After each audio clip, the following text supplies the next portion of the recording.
अस्सलामु अलैकुम वरहमतुल्लाहि वबरकातुह।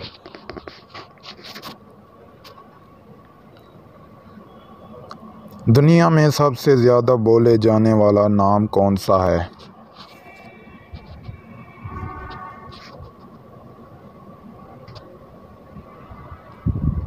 जवाब है मोहम्मद। नोबेल प्राइज़ के साथ कितने पैसे मिले इनाम के तौर पर मिलते हैं?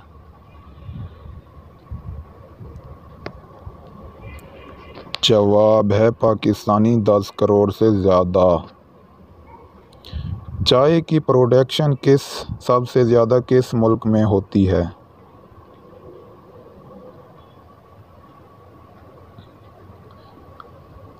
जवाब है इंडिया में।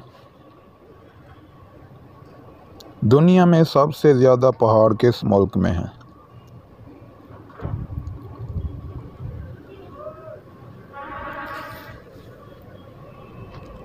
जवाब है स्विट्ज़रलैंड में। दुनिया की सबसे लंबी दीवार कौन सी है?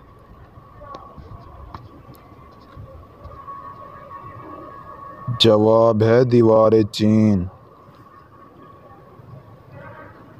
दुनिया में सबसे ज़्यादा खजूरें किस मुल्क में होती हैं?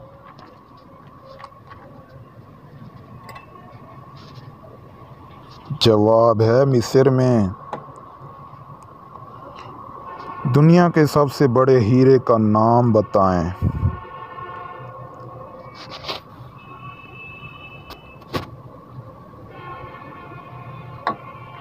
जवाब है द 10 डायमंड।